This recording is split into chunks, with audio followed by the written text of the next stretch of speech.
unidad 2, no obedece solamente a infección, ¿no? La condensación puede deberse a otras naturalezas, ¿no? Entonces, esta diapositiva que está en el libro de Llanos justamente observa esta situación que es frecuente en la realidad, ¿no? ¿Qué tal si la condensación que estamos estudiando, ¿no? La condensación que estamos estudiando no es infecciosa, ¿no? O sea, no es exudativa, o sea, es una condensación, ojo, no exudativa, o sea, mm, entonces ahí tienen ustedes que recordar que condensación en general son cinco, ¿no? Cinco posibilidades. La que estamos estudiando ahorita es exudativa, ¿cierto? Pero puede ser que sea congestión pulmonar, o sea, que sea el alveolo, pues, no con aire, sino con plasma de transudación, ¿no? De extravasación. Ahí estaríamos hablando del edema pulmonar o de la insuficiencia cardíaca, ¿no? La congestión pulmonar, ¿no? O el paciente tiene una neoplasia, un cáncer, ¿no? Es decir, la condensación es productiva, como lo llama Massey, ¿no? Es decir, que células malignas inundan los alveolos. Es una condensación, por supuesto, pero no es exudativa, ¿no? Sino es debido a cáncer, ¿no?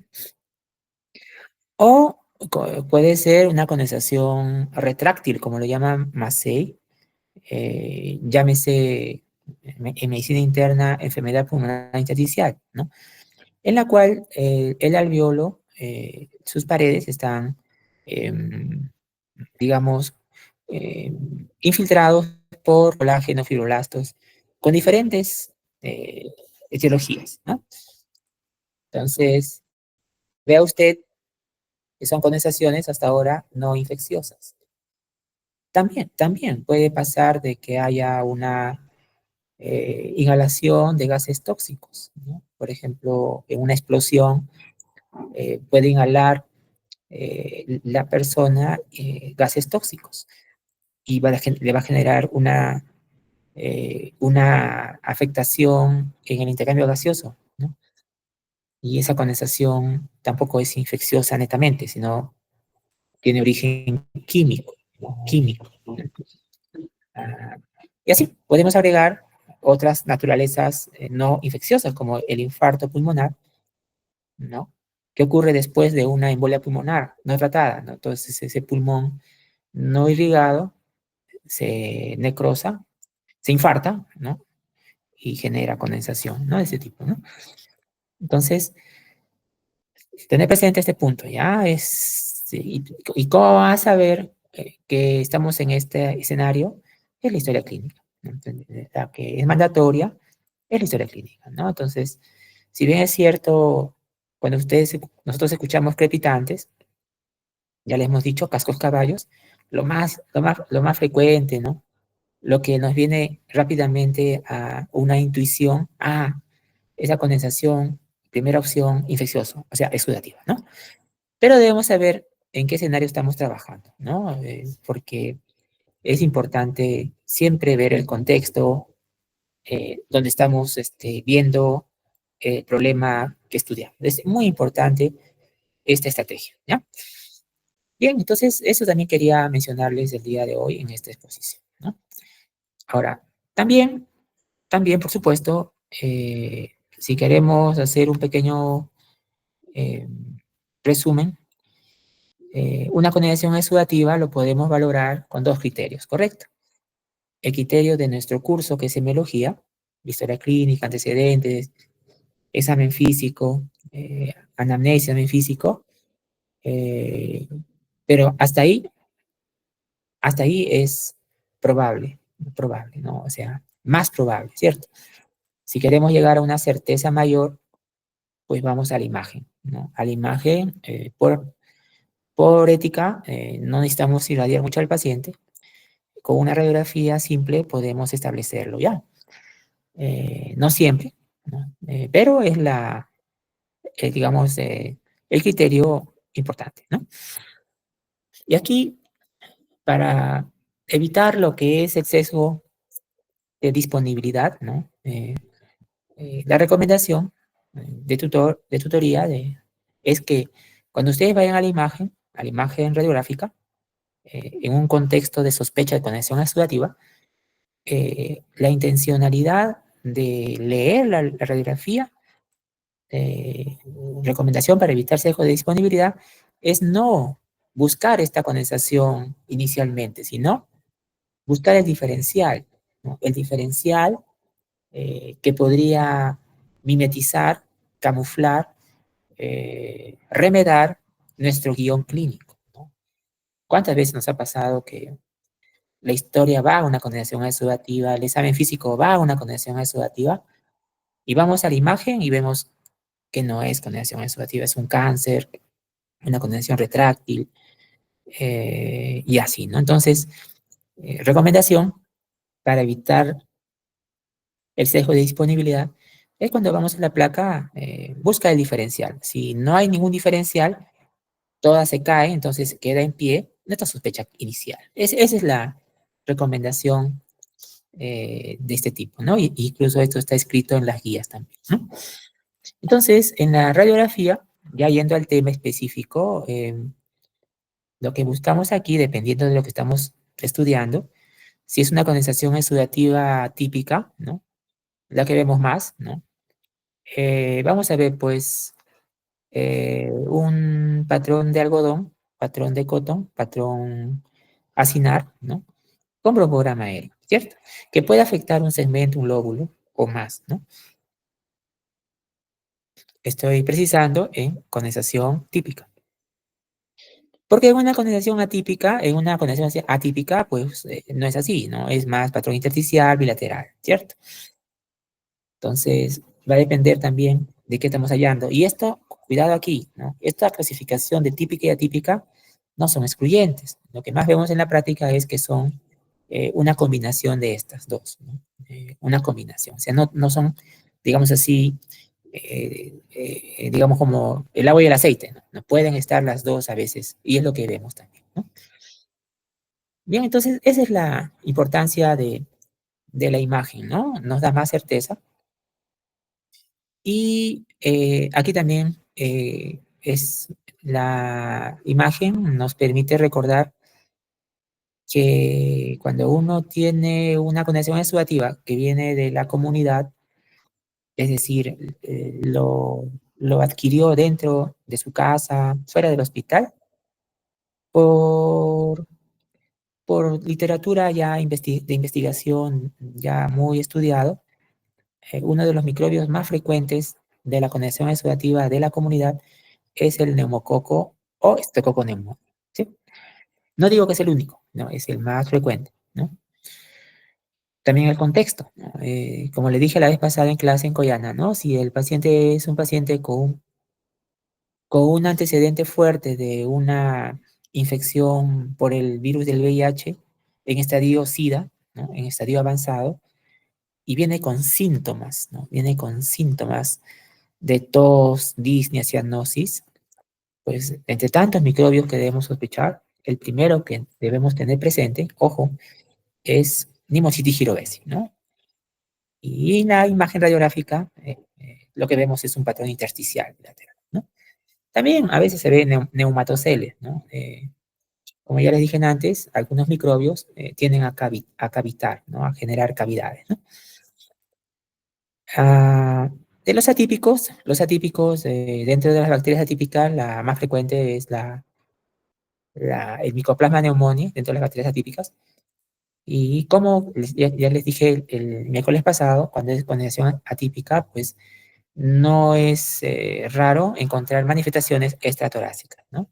Y el patrón es intersticial, bilateral, ¿no? Intersticial, bilateral.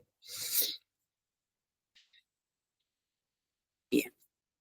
Ah, el diagnóstico de condensación exudativa es clínico, ¿no? Es historia, examen físico. Sí. No se cuenta habitualmente, digamos, con pruebas rápidas, salvo que sean de virus, una prueba rápida para coronavirus, una prueba rápida para influenza, o si es una situación de riesgo epidemiológico, una prueba rápida para pertusis, ¿no? Pero la gran mayoría no tenemos pruebas así inmediatas que en otros lugares lo hacen, ¿no? Entonces, de esta diapositiva de UpToDate, recuerden esto, ¿no? Los hemocultivos para buscar en la sangre una bacteriemia, el microbio resultante, responsable de la condición oxidativa, está supeditada a las gravedades de la condición oxidativa, o sea, en la condición oxidativa grave, ¿ya? Y es importante tener presente eso también, ¿no? No en todos los pacientes tenemos opciones de hacerle estos estudios microbiológicos, ¿no? Y dicen, ¿por qué, doctor? ¿Por qué? Porque ya se ha estudiado que si el paciente viene con una condición exudativa, lo determinas por el examen físico, por la historia, por la imagen radiográfica que es afín, mm, y sabes que son 100 microbios, pero te acercaste ya con tus adjetivos, ¿no? Y dices, bueno, pero si el cultivo le pido, según el caso, eh, más o menos de 10 pacientes con condición exudativa, digamos, certera, solamente uno o dos cultivos crecen microbios y los otros 8 no crecen y no dejan de ser condensación exudativa. Por eso le decía, el cultivo no, digamos, no impide el criterio clínico de condensación exudativa. Y si sale positivo, pues en buena hora, suma, ¿no? Para saber qué microbio es el que está generando, ¿no? Pero el hecho de que salga negativo no lo invalida, ¿correcto? Es también tener presente este cuidado en la interpretación de los cultivos. Bueno, esto es conocido también, la condición exudativa, el microbio más frecuente en diferentes latitudes ya estudiado, ¿no? Es pues neumococo, ¿correcto? ¿Y esto para qué es útil, no? Que no necesitamos acá demostrar en nuestro medio, en un paciente que viene de la comunidad con síntomas, con historia, con examen físico y una imagen afín, para reconocer si es de la comunidad que un microbio frecuente, no el único, es neumococo, ¿no? Y por esta información valiosa de ciencias, uno puede tener una mayor certeza que nuestro objetivo de semiología en el tratamiento, ¿no? Eso es la importancia de la lectura crítica de investigación, ¿no?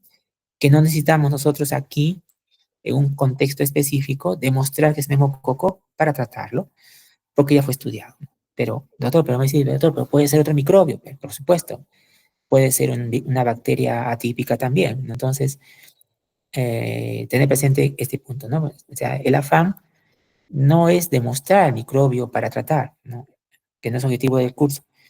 El afán es saber que hay estudios muy serios de ciencias que han determinado que si el microbio es neumococo cuando el paciente tiene una condición exudativa adquirida en la comunidad, ¿no? Que es el microbio más frecuente, ¿no? Ese es el mensaje de la diapositiva UpToDate, ¿no?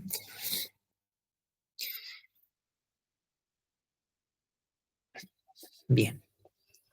Entonces, como le estaba mencionando también, ¿no?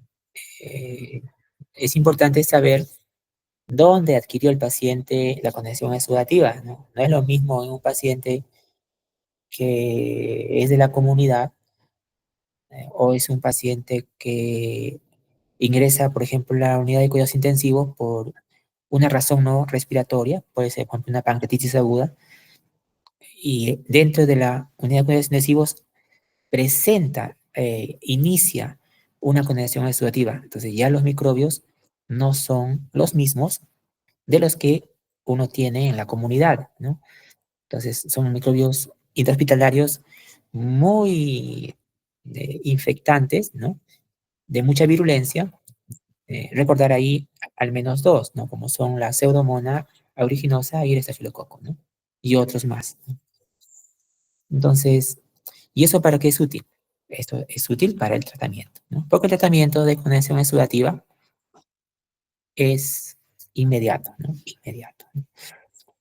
Entonces, también les había mencionado la vez pasada, ¿no? En Coyana, la forma de ingreso del microbio hacia nuestro sistema respiratorio. Aquí quisiera que me ayude Naomi. Naomi, por favor, enciende tu micrófono, Naomi. Sí, doctor. Naomi, dime las 5 maneras de ingreso del microbio a nuestra vía respiratoria para generar condición exudativa. Vamos. Microaspiración, Ya, macroaspiración, hematógena y directa. perfecto. Muy bien, Naomi. Excelente. Entonces, vea usted, gracias, Naomi. ¿Listo? Eh, Hay algunos microbios inhalatorios que son muy virulentos y su letalidad es muy alta, ¿no? Cada así que cuando ocurre en nuestro país, yo recuerdo cuando era estudiante de medicina, ocurrió, y es una emergencia sanitaria, ¿no? Porque si bien es cierto el carbunco, lo hemos visto en los libros y en fotos que afecta más la parte cutánea, ¿no? Pero si esto, pues llega a la parte respiratoria, pues la mortalidad es altísima, ¿no? O sea, de 10 pacientes, 9 pueden fallecer, ¿no? Igual la peste neumónica, ¿no? Que es por algunos roedores enfermos con este microbio que hay alcance hacia el ser humano y realiza este proceso y el otro ser humano se expone a esta situación y pues la mortalidad también es 90%, imagínense, o sea, de 10 pacientes, 9 fallecen. Entonces, uno a veces cuando tiene estas situaciones, los médicos peruanos cuando tienen estas situaciones, tienen que entrar como astronautas a ver al paciente, ¿no? Y muchas restricciones, ¿no?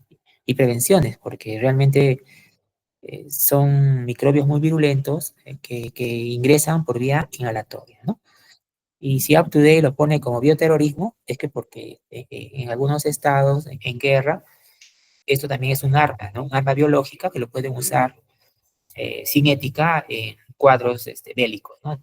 Entonces, pero ha ocurrido en nuestro país hace unos 10 años, 15 años atrás, en el norte del país de Perú, hubo un caso de peste neumónica y se expuso un personal de salud y adquirió y por nuestros bajos recursos económicos en nuestro país, este recurso humano valioso pues falleció, ¿no? Entonces, siempre tener presente que, como dijo Naomi, una forma de ingreso de los microbios es por vía inhalatoria, ¿no?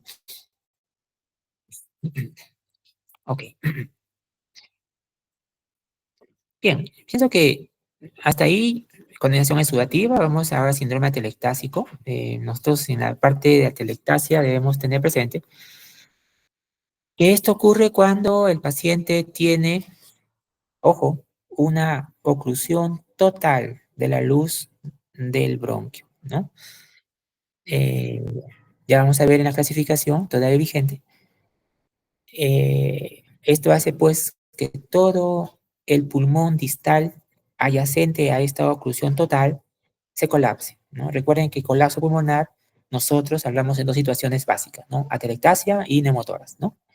Entonces, la atelectasia es que se colapse el pulmón porque ya no entra el oxígeno eh, por la obstrucción total de la luz del bronquio, ¿no? ¿Está bien? Esa es la definición operacional, ¿no? No olvidar este punto. ¿Se puede decir condensación atelectásica? Sí. ¿Se puede decir atelectasia nomás? Por supuesto. Y como atelectasia, entendemos, si ya no pasa el aire, pues hay un silencio respiratorio, ¿no? También ese dato es clave, clave, ¿ya?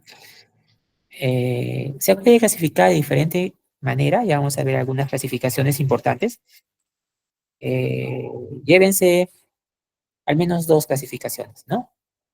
Una es fisiopatológica, que se clasifica en dos, ¿no? Obstructiva dentro de la luz del bronquio o no obstructiva. O sea que la obstrucción se debe a otras situaciones fuera de la luz del bronquio en sí, ¿no? Ya vamos a ver. Y la otra clasificación es si esto afecta a un segmento, ¿no? Una atelectasia segmentaria, un lóbulo, atelectasia lobar o de todo el pulmón, atelectasia pulmonar de todo el pulmón, ¿no? Todo eso puede pasar, ¿no? O sea, va a depender del calibre del bronquio obstruido, ¿ya? Segmentaria, lobar o pulmonar, ¿sí? Y si ocurre esta situación, en el trastorno funcional, lo que se va a ver es una restricción, o sea, un trastorno restrictivo por la atelectasia que ocurre. Entonces, esta clasificación es válida, recuerden. Obstructiva tiene que ver con una lesión dentro de la luz del bronquio, ¿no? Ya pueden ustedes imaginarse qué puede obstruir la luz de un bronquio, ¿no? Desde neoplasias hasta cualquier situación como un cuerpo extraño, ¿no? O una secreción que puede ser coágulos, puede ser moco, ¿no? O una atelectasia no obstructiva, ¿no? Que son de varios tipos, vea usted, ¿no? Y las vemos con frecuencia en la práctica nosotros, ¿no? Por ejemplo, la atelectasia no obstructiva compresiva, ¿no? Por ejemplo, una bula grande o un tumor que comprime extrínsecamente, ¿no? Y de esa manera genera atelectasia no obstructiva, o sea, por compresión extrínseca, ¿no? O pasiva, ¿no? Cuando dentro del espacio pleural hay aire o hay líquido y el pulmón distal adyacente, el pulmón adyacente al derrame o al neumotórax, pues tiene una atelectasia pasiva por la ocupación de espacio en el espacio pleural del derrame pleural o del neumotórax, ¿no? Entonces, sí vemos la atelectasia pasiva también cuando ocurre esto, ¿no? O adhesiva es cuando, como vimos en la primera clase vimos que los alvéolos pueden estar abiertos gracias al surfactante, ¿no? Y cuando el surfactante no hay, por ejemplo, un bebé que nace prematuramente, ¿no? No se ha producido la cantidad suficiente de surfactante, entonces sus alvéolos están colapsados, ¿no? Entonces, ¿puede generar atelectasia? Claro que sí. Y se llama de tipo adhesiva, ¿no? Y esto no ocurre solo en los bebés, ¿no? También se ha estudiado en las UCIs, en los pacientes que están críticamente enfermos, que están con shock, ¿no? Están con hipoperfusión. Por esa hipoperfusión puede generarse consumo de surfactante y generarse también esta situación de atelectasia adhesiva, ¿no? También es cicatricial, ¿no? Es cuando hay una fibrosis, un tejido fibrótico, ¿no? Debido a fibrosis o tuberculosis secuelado, y esto genera pues también una atelectasia por tejido cicatrizal, ¿no? También hay de reemplazo, ¿no? Reemplazo es cuando eh, hay un cáncer, ¿no? Que genera este proceso, ¿no? Sobre todo el adenocarcinoma invasivo, ¿no? Que tiene una situación de inundación de células malignas en los espacios aéreos, ¿no? Alveolares, bronquiales, ¿no? Y bueno, las otras son menos frecuentes, ¿no? En cuanto a lo que es la medicina de la aviación, ¿no? Retraso por aceleración en los pilotos, o la redonda, ¿no? Debido a asbesto, o por placa, ¿no? Por mala ventilación, ¿no? Entonces vean ustedes bien cuántos tipos de atelectasia fisiopatológicamente tenemos y a qué corresponde cada causal, ¿no? Es bueno tener presente también este punto, ¿no? ¿Ya? Entonces, no olvidar este punto también. Aquí en esta diapositiva de Amir, nos hace recordar, pues, de cada una de ellas las causas más frecuentes, ¿no? Como ya le estaba comentando, en la conversiva tumor, en la pasiva neumotórax o derrame pleural, en la adhesiva, en los bebés que nacen prematuramente, y en la cicatrizal, tuberculosis, sobre todo, ¿no? Los síntomas dependen los síntomas del calibre del bronquio obstruido, ¿sí? Lo que no falta es dolor torácico, ¿no? Duele, ¿no? A veces genera fiebre, ¿no? No es común, ¿no? Claro, si la teletasia es de un gran bronquio, ¿no? Pues el paciente va a estar cianótico, disneico, ¿no? Con distrés respiratorio, ¿no? Entonces, en cada una de estas situaciones puede darse los síntomas y el IPA, que no es muy específico, pero nos orienta, ¿no? En una teletasia lobar, entonces va a haber disminución de la vibración vocal en el lado afectado, eh, hay matidez en el lado de la telectasia y musicalidad ausente, ¿no? Hay silencio respiratorio. Si es un bronquio de gran calibre, todo el pulmón está afectado, pues una matidez extensa, muy muscular ausente y silencio respiratorio, ¿no? Y este sí es un desafío, ¿no? Nos ha pasado también, ¿no? El paciente viene con dolor torácico y entre tantas causas de dolor torácico, si fuera de tipo respiratorio, por un bronquio fino, ¿no? Entonces hay que hacer una buena historia clínica y en el examen físico puede haber cierta matidez, ¿no? Puede haber una disminución vesicular en esa zona, ¿no? Cuando sospechamos atelectasia por historia clínica, dolor torácico, según la magnitud del calibre del bronquio obstruido, entonces sospechamos entre tantos diferenciales, bueno, hasta más probable, ¿no? Queremos ir a más certeza, tenemos que apoyarnos en una imagen, ¿ya? La imagen te, te define o te invalida tu presunción diagnóstica, ¿no? Entonces, en la radiografía se ve una radiopacidad, recuerden acá, homogénea. Radiopacidad homogénea, homogénea, ¿no? ¿Ya? Esa es la diferencia con conexión exudativa, en la cual es acinar con broncograma aéreo, ¿no? Acá es una radiopacidad homogénea, que dibuja un segmento, un lóbulo, o todo el pulmón, ¿sí? Claro, si la telectasia es masiva, o sea, de todo el pulmón, pues la tráquea y el mediastino son jalados o tirados hacia el lado afectado.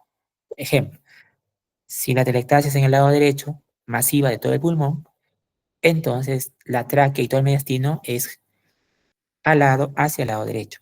Recordar eso, ¿ya? Claro, si justifica por los diferenciales que uno tiene ir a una tomografía, puede ver la tomografía y es más contundente el hallazgo definitorio, ¿no? Es más contundente, ¿no? Claro que sí.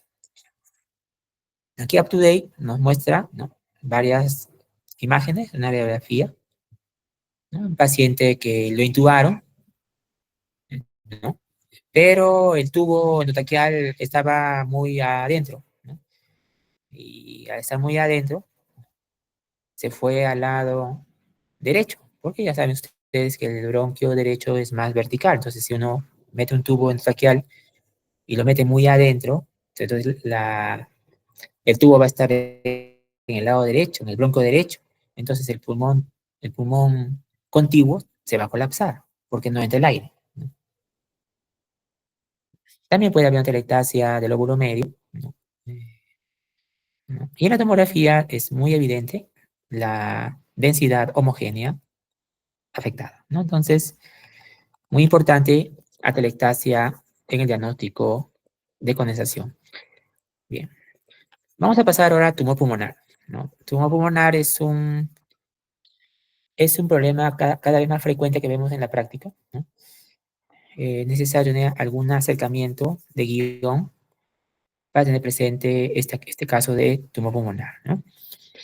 Ah, es contundente actualmente como es el cáncer de pulmón, el segundo tumor maligno más frecuente en ambos géneros, ¿no? Y la causa más frecuente de muerte, ¿no? Actualmente, ¿no? Sí, sabemos de que de acá a 5 años va a ser cáncer de páncreas, la causa más frecuente de muerte. Pero actualmente es el cáncer de pulmón la causa más frecuente de muerte por tumor maligno, ¿no? Eh, También es importante recordar que si uno lo detecta tempranamente, la sobrevivencia es mejor que si uno tardíamente lo demuestra. El problema en nuestro país, por falta de recursos humanos, eh, los pacientes vienen con estadios avanzados al diagnóstico. Si hablamos de neoplasia pulmonar como una generalidad, de 10 neoplasias pulmonares, 90% son malignas, ¿no? Y si hablamos del tumor pulmonar que nace en el pulmón o que es metástasis al pulmón, pues lo que vemos en la práctica es que es más frecuente los que nacen en el pulmón que los que son metástasis al pulmón, ¿no? Entonces vean ustedes aquí en cómo la célula nemocito está íntegra, su núcleo está bien, Y por diferentes razones, puede ser ambientales o con algún riesgo genético de oncogenes, comienza a haber cambios en su morfología del núcleo y en la cantidad de células, ¿no? Y esto puede ser incluso solamente con problemas de tipo de oncogenes, nada más, sin influencia ambiental. Hemos visto más de una vez pacientes, vamos a ver ahora, que tienen cáncer de pulmón y nunca han fumado, nunca, nunca han fumado, ¿no? Entonces, para que vean la importancia de otros factores también que debemos tener presente. Entonces, ah, tenemos que ir desde la prevención primordial, ¿no? Que es antes de la prevención primaria, ¿no? Desde antes que nazca el bebé, imagínense, desde el vientre materno, imagínense. A ese nivel estamos ya, ¿no? Hay muchos agentes carcinogénicos, muchos, ¿no? Muchos, de tipo metales pesados, tabaco, gases tóxicos. Incluso hay un gas que está en los edificios viejos que se llama radón, ¿no? Que no es muy fácil identificarlo porque no tiene olor, no tiene, la persona que tiene esto no tiene síntomas, o sea, de alguna afectación, como puede ser un gas irritante. Entonces, el radón también genera como factor de riesgo cáncer de pulmón, ¿no? Vamos a dedicarnos en este momento al cáncer de pulmón, la clasificación OMS, ¿no? Primario, cuando decimos primario es porque nace en el pulmón, son de cuatro tipos, cuatro, principalmente, ¿no? Adenocarcinoma, epidermoide, células grandes y células pequeñas o neuroendocrino. ¿Está bien? El más frecuente hasta ahora de estas cuatro es adenocarcinoma. ¿Ya? Recordad que adeno es glándula, glándula. ¿Ya? También recordar aquí que dos son centrales y dos son periféricos, ¿cierto? Dos son centrales y dos son periféricos. Los centrales son el neuroendocrino o células pequeñas y el epidermoide. Y los periféricos son adenocarcinoma y células grandes. ¿Ya? Acá usted, eh, la idea es que, bueno, hasta donde se pueda, agarrarlo en estadios tempranos, ¿no? Porque si es en estadios avanzados, por ejemplo, un estadio 4, la sobrevivencia es 0%. En cambio, un estadio 1A1 es 92% a 5 años, ¿no? Entonces, sí importa mucho el estadiaje al diagnóstico, ¿no? También se clasifica los cánceres de pulmón primarios en no célula pequeña o célula pequeña. Entonces, ustedes podrán entender que en la no célula pequeña están los tres ya mencionados, adenocarcinoma, ¿cierto? Células grandes y epidermoide. Y no célula pequeña, ¿no? ¿Ya? Y obviamente, lo más frecuente son no célula pequeña, ¿sí? El adenocarcinoma, vea usted que es el más frecuente, ocurre más en mujeres no fumadoras.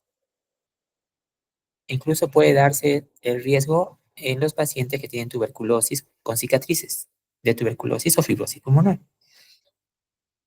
¿no? El más agresivo y de peor pronóstico es el de células pequeñas, ¿no? Porque su riesgo metastásico es alto. Los cánceres de pulmón se metastatizan por vía linfática, por vía hemática transelómica o directa. ¿Cómo saber que este adenocarcinoma es del pulmón? Para eso nos ayuda la inmunohistoquímica. Porque ustedes pueden recordar que si es un varón, adenocarcinoma, adeno es glándula. ¿Dónde puede tener glándulas un varón? En la próstata, en el colon, en el páncreas, en el estómago, ¿no? Y en el pulmón. Entonces, para saber si es del pulmón, entonces el patólogo le hace inmunohistoquímica, ¿no? Por ejemplo, si sale TTF1 positivo, podemos decir que es el DNI de que este adenocarcinoma es del pulmón, ¿no? Para eso importa la inmunohistoquímica, ¿no? Identificarlo. La etiología ya les mencioné, está el tabaco, también está el asbesto, Todavía en nuestro país, por la minería informal, no podemos decir que somos libres de asbesto, como algunos países europeos desarrollados. Nosotros no podemos decir con esa certeza que estamos libres de asbesto, porque hay mucho material que ingresa no controlado, ¿no? Y el asbesto es un material que se usa en diferentes industrias en nuestro país. Entonces, la exposición a asbesto es importante tenerla presente, que es un factor carcinogénico casi pulmonar, ¿no? El radón ya les mencioné que es un gas inoloro, incoloro, que está en los edificios o en las estructuras muy antiguas, ¿no? El arsénico es un metal pesado en la minería informal y algunos metales que se usan en bisutería, ¿no? Con frecuencia, ¿no? Acá vean ustedes, esto es importante. Miren ustedes el cáncer de pulmón en fumadores y en los que nunca han fumado. Vea usted que los fumadores son mayores de edad respecto a los no fumadores. Que el género es más en el género masculino en los fumadores y el cáncer es más frecuente en género femenino en los no fumadores, ¿cierto? Y el adenocarcinoma es el más frecuente entre los no fumadores. Y esto que está acá abajo, si les gusta la oncología, ¿no? Es la mutación que ocurre en este cáncer de pulmón. Por ejemplo, en los fumadores es la mutación KRAS, ¿no? P53. En cambio, en los no fumadores o los que nunca han fumado es el factor de crecimiento epidérmico y el ALK. Y esto es importante porque la oncología ha desarrollado ya terapias contra la mutación, o sea, es más específico. Y es importante también ese avance en el tratamiento, ¿no? Y vea usted que se diferencia incluso en las mutaciones entre fumadores y no fumadores, ¿no? Claro, si el paciente tiene un factor de riesgo familiar de cáncer de pulmón por los oncogenes, hay más riesgo y tenemos que tener más cuidado en los pacientes que tienen antecedentes familiares de primer grado de cáncer de pulmón. Estos cuatro tipos histológicos, ¿no? Tienen diferentes mutaciones, teóricamente. Entonces, cuando uno tiene este problema, nosotros estamos detrás de la mutación para el tratamiento más específico, ¿no? ¿Cómo es la semiología en este caso, ¿no? Aquí viene el desafío. Es silente por meses. ¿Qué significa eso? Que no tiene síntomas, ¿no? Y cuando ocurre ya en el diagnóstico del paciente, ¿no? De 5 pacientes, ojo, de 5 pacientes con cáncer de pulmón, solamente uno está localizado, 4 están avanzados. Ahora, la semiología va a depender si son periféricos o son centrales. Ya les mencioné cuáles son centrales y cuáles son periféricos. También en este caso, el síntoma más frecuente es la tos, ¿no? Ve usted cómo en un periférico, ¿no? Afecta la pleura, en un central afecta a los bronquios principal. Entonces, uno puede entender en ambos casos, va a haber tos. Claro, la tos va a ser más frecuente en el central, ¿no? Ya hemos hablado de tos la vez pasada, ¿no? Miren los síntomas que trae el cáncer de pulmón. Tos, trae baja de peso, que es una bandera roja, disnea, bandera roja, dolor de pecho, bandera roja, hemoptisis, bandera roja. Para que vean ustedes que las banderas rojas, ya les mencioné la vez pasada, ¿no? En los dos escenarios de diferencial frecuencia, diferencial escenario adverso, eh, evitando la ley de Murphy, evitando la ley de Murphy, por formación, también valoren el escenario adverso, ¿no? Y dentro del escenario adverso, en estas banderas rojas, está este diagnóstico. 7 a 13%, miren, o sea, de 100 pacientes, 10 en promedio, 10, o sea, uno de 10 cuando se le hace el diagnóstico, no tienen síntomas, imagínense. O sea, de 10 pacientes con cáncer de pulmón, al diagnóstico, uno de 10 no tiene síntomas, ¿no? El estadio al diagnóstico, en el momento del diagnóstico, estadio 1, en esta bibliografía, un cuarto. Entonces, 3 de 4 o 4 de 5 estadio avanzado al diagnóstico. Gran desafío diagnóstico. Entonces, ¿cómo es la semiología en tumor central? Tos, hemoptisis, son fumadores, una buena parte de ellos. Como son centrales, son accesibles a la broncofiloscopía, ¿no? ¿Sí? Y esta masa, como han visto en esta foto de aquí, si ocluye totalmente la luz del bronquio, ¿qué va a pasar?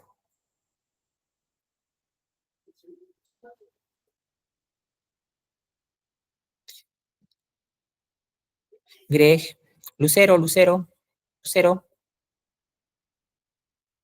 Lucero, Lucero a la una, Lucero a las dos, Lucero a las tres.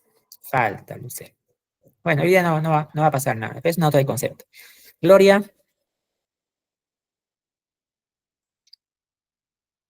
Gloria a la una, Gloria a las dos. Sí, Gloria, no tienes audio, Gloria? Gloria, no tiene audio. Ok.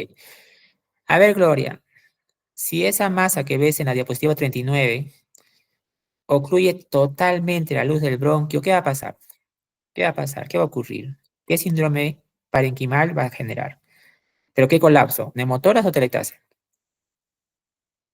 Recuerden que el colapso es neumotoras o atelectasia. Atelectasia. ¿Está bien? Atelectasia. Por supuesto, Gloria. Muy bien, Gloria. Entonces, ¿no? El tumor periférico son dos tipos. Adenocarcinoma, células grandes. ¿Sí? El adenocarcinoma, algunos de los adenocarcinomas tienen una siembra, un crecimiento lepídico. ¿Qué es eso? Que en la histología se ve como si fuese la imagen de una mariposa. Recuerden que el lepidópteros son mariposas. Así se disemina, ¿no? Las células malignas, ¿no? Y estas personas, cuando es extensa el problema, puede generar disnea, hipoxemia. Y un esputo abundante, un esputo como espumoso, ¿no? ¿No? Debido a la producción de mucinas de estos tumores, ¿no? ¿Ya? Entonces no olvidar este punto también. También, también puede darse invasión a estructuras adyacentes, por ejemplo, adenopatías regionales, por ejemplo, el daño de bicho, ¿no? Obstrucción traqueal, ¿no? Disfagia por compresión del esófago, por compresión de masa local al esófago, donde la persona tiene dificultad para poder deglutir, ¿no? Recuerden que en el mediastino no puede haber conflicto de espacio, ¿no? Si hay una masa que está creciendo, pues va a comprimir estructuras adyacentes y va a generar síntomas. Recuerden, en el mediastino no puede haber conflictos de espacio, ¿no? Disfonia, si es que este tumor comprime el nervio laríngeo recurrente y el paciente está disfónico, está ronco, ¿no? O si presiona el tumor el nervio frénico, pues va a haber una hernia diafragmática. O si la vena cava, recuerden que la vena no tiene pared elástica, entonces si hay un tumor que lo comprime, fácilmente cede. Y el paciente va a tener, pues, un síndrome de vena cava superior, ¿no? ¿No? O invasión del pericardio, ¿no? Por vecindad. Entonces, infiltra el pericardio y hay derrame pericárdico maligno, ¿no? Ya usted acá tenemos síndrome de vena cava, la triada, no olvidar, cianosis facial, circulación colateral toracobraquial y edema en esclavina, un edema venoso, ¿no? ¿Por qué ocurre esto? Porque al obstruirse la vena cava, por compresión del tumor, ¿no? Entonces la sangre no va a poder moverse, entonces se va a redistribuir hacia arriba. Entonces va a haber una cianosis facial, va a haber una circulación de las venas prominentes en el pecho y edema venoso, ¿sí? Hasta puede haber inyección conjuntival, ojo rojo o cefalea. Entonces, quisiera que precisen esto, ¿no? Tumor central, recuerden nuevamente, tos, hemoptisis, ¿no? Tumor periférico, ¿no? No da síntomas hasta fases avanzadas, ¿no? Y puede afectar la pleura, lo cual va a generar dolor, ¿no? No olvidar. El síndrome de Panquas o Panquas-Tobías es cuando el tumor infiltra, daña el vértice pulmonar, ¿no? Y puede afectar las raíces nerviosas y puede generar dolor en el paciente, ¿no? Más frecuente es el cáncer epidermoide. Dolor en el hombro, con el brazo en el hombro es omalgia. Esto puede darse por infiltración del tumor a los, a los nervios y raíces nerviosas, ¿no? Y si afecta el ganglio estrellado, el sistema simpático, puede haber síndrome de Horner. Síndrome de Horner. Tener cuidado acá, ¿no? El paciente que tiene un tumor que afecta el vértice y afecta el ganglio estrellado, el sistema simpático, el paciente va a tener tosis unilateral, caída del párpado, tosis. Y la pupila va a estar más pequeña que la normal, o sea, se llama miosis. Miosis y tosis unilateral es un signo de síndrome de Horner. Horner. Horner.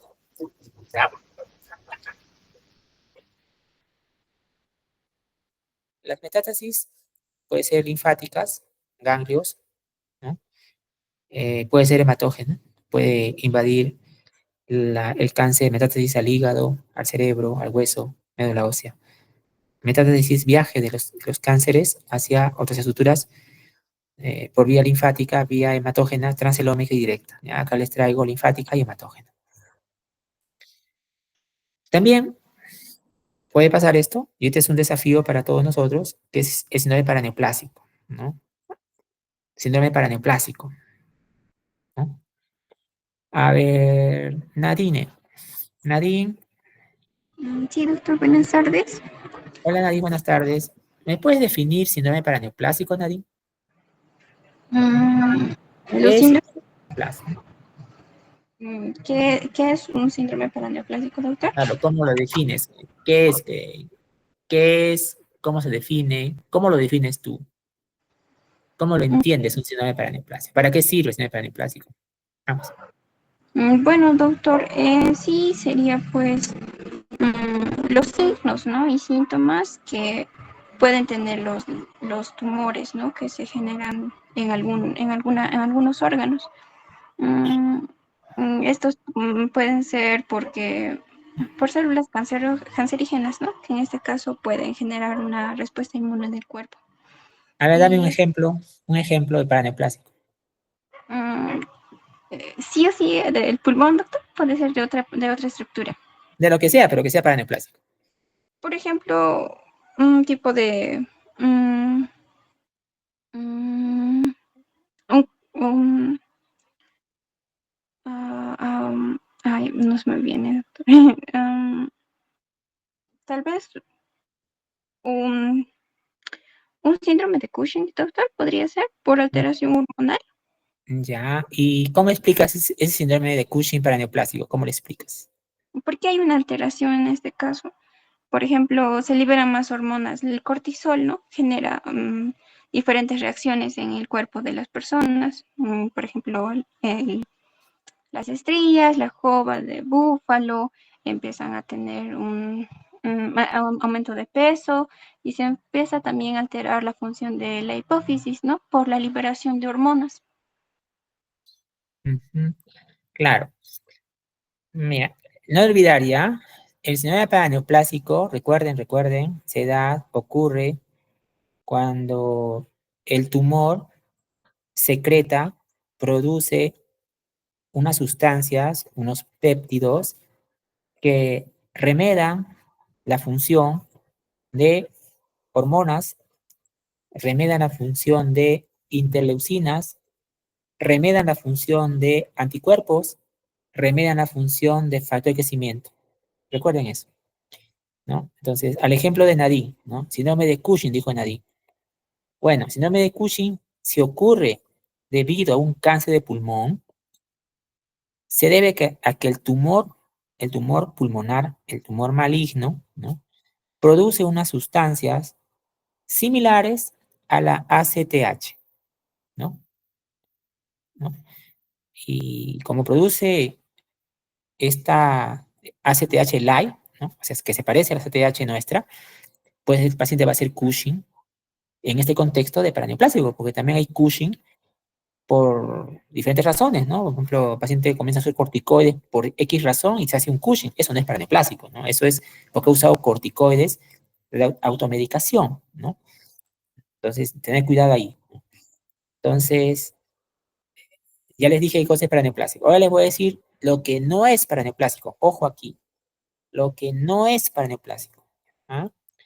No es paraneoplásico síndrome de vena cava superior. No es paraneoplásico síndrome de Claude-Bernard-Horner o síndrome de Horner. No es paraneoplásico tumor de Pancoast-Tobías. ¿Por qué, doctor? Porque en estas tres situaciones que acabo de decirles es por compresión, por efecto de masa del tumor a las estructuras respectivas, ¿no? Si es Horner, el tumor comprime el ganglio estrellado simpático. Si es síndrome de vena cava superior, el tumor comprime y colapsa la vena cava superior, ¿no? Y si es el tumor de Pancoast-Tobías, el tumor daña las raíces nerviosas y genera el dolor de hombro a nivel de esa zona. Entonces, tener presente que el paraneoplásico no tiene que ver con efecto de masa, ¿no? Por compresión local del tumor, ¿ya? Entonces, en ese entender, si el paciente viene con hiponatremia y esa hiponatremia no es debida a otras causales, ¿no?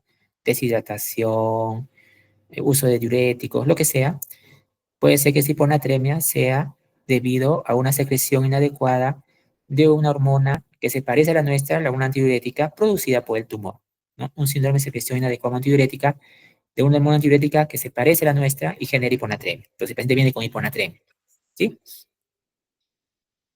Ok. Las acropaquias, los dedos en palillo de tambor, también pueden ser paraneoplásicos, ¿no? Porque hay factores de crecimiento de tejido blando producidos por el tumor, ¿no? Entonces, cuidado ahí, ¿no? Hay acropaquias debido a fibrosis, hay acropaquias debido a bronquiectasias que no son de tumor maligno, ¿no? Ahí ocurre por anoxia ística, como lo define Llanos en su libro, ¿no? Sino que en este contexto, acropaquias puede tenerse en un paciente con cáncer de pulmón debido a que el tumor produce factores de crecimiento de tejido blando y produce acropaquias, ¿no? Entonces no es igual. Recuerden que los signos son contextuales. No olvidar también ese punto. Bien, entonces no olvidar ese punto también de los síndromes paraneoplásicos, ¿ya? Bueno, hay un sinnúmero de síndromes paraneoplásicos, algunos de ellos ya los mencioné, ¿no? Entonces, como una conclusión, para terminar ya, y ahora dejo esta reunión al delegado, ¿no? El adenocarcinoma es el tumor histológico más frecuente, ¿no? De los cuatro. El Pancoast-Tobías más se da por epidermoide. El carcinoma microcítico es la que da mayormente síndrome de vena cava superior. La hipercalcemia, que es un paraneoplásico, más se da por epidermoide, y acá se da debido a una PTH parecida a la nuestra, producida por el tumor, y eso genera hipercalcemia. Y el carcinoma microcítico de células pequeñas es el que produce más paraneoplásicos, porque es neuroendocrino, y dentro de los paraneoplásicos más frecuentes que vemos es el síndrome de secreción inadecuada a hormona antidiurética y el síndrome de Cushing que mencionó Nari. Todavía para terminar, entonces faltaba responder la última pregunta. Ay, a ver si lo dejo abierto, de repente mis estudiantes lo pueden decir. Si no, yo lo digo, tengo un minuto. ¿Por qué crees que es importante tener presente el paraneoplásico en el diagnóstico de cáncer pulmonar? Pregunta abierta a los estudiantes de medicina. Les doy un minuto. No, menos, 10 segundos. Yo voy a acabar. Levante la mano o tiene el micrófono. A ver, Maciel. Bueno, doctor, no todas las neoplasias provocan síntomas específicos y como mencionó precisamente usted durante la exposición, hay cánceres que ni siquiera provocan síntomas en su etapa temprana. Entonces, el tener en cuenta los síntomas que no necesariamente se provocan en el mismo lugar de la lesión, como puede ser en el cáncer pulmonar, no todas las manifestaciones son pulmonares, pues es importante también para nuestra habilidad diagnóstica para precisamente diagnosticar la enfermedad, ¿no? Muy bien, Maciel. Muy bien. La idea la recojo. A ver, Mayori. Sí, doctor. Como dijo mi compañero, no todos los síntomas van a ser respiratorios. Por ejemplo, en el tumor periférico no se manifiestan hasta que ya están en etapas avanzadas y solamente podemos observar dolor a este nivel, ¿no? Ya, muy bien, Marjorie. Pero ya terminando, en estos segunditos valiosos que tengo, tres escenarios, jóvenes, escuchen, tres escenarios.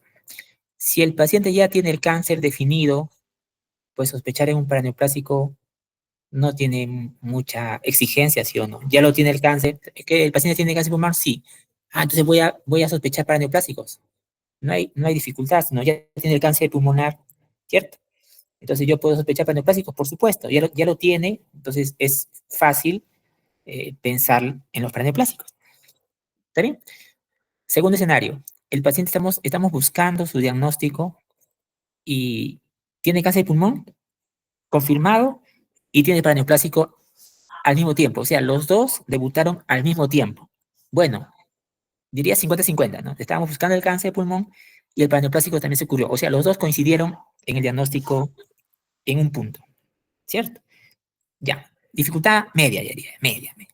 Pero el desafío, como dijo el en Marjorie y Maciel, el desafío es cuando el paraneoplásico se presenta antes, ojo, antes del diagnóstico de cáncer de pulmón. O sea, que antecede. Nos ha pasado. O sea, el paciente viene por ejemplo, una hiponatremia. Una hiponatremia. ¿Por qué se la hiponatremia? No, ya van a ver en nefro, ¿no? Muchas causas, como 20 causas de hiponatremia. Y no se encuentra. Y también escuchen, ¿no? La hiponatremia puede ser por un CIJAT y puede ser paraneoplásico. Y buscando la causa de hiponatremia, como dijo vuestros compañeros, encuentras el cáncer de pulmón sin síntomas, imagínense. O sea, en las guías está claramente que para neoplásico se debe buscar, porque a veces antecede al diagnóstico y presentación sintomática de cáncer, en este caso cáncer de pulmón. Ese es el desafío, ¿no? Que el paraneoplásico puede expresarse en un paciente antes que tenga el diagnóstico del cáncer que estamos estudiando.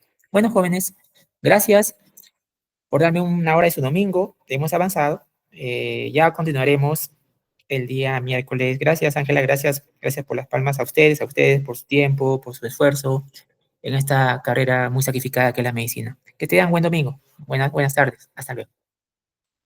Gracias, doctor. Buenas tardes. Buenas tardes.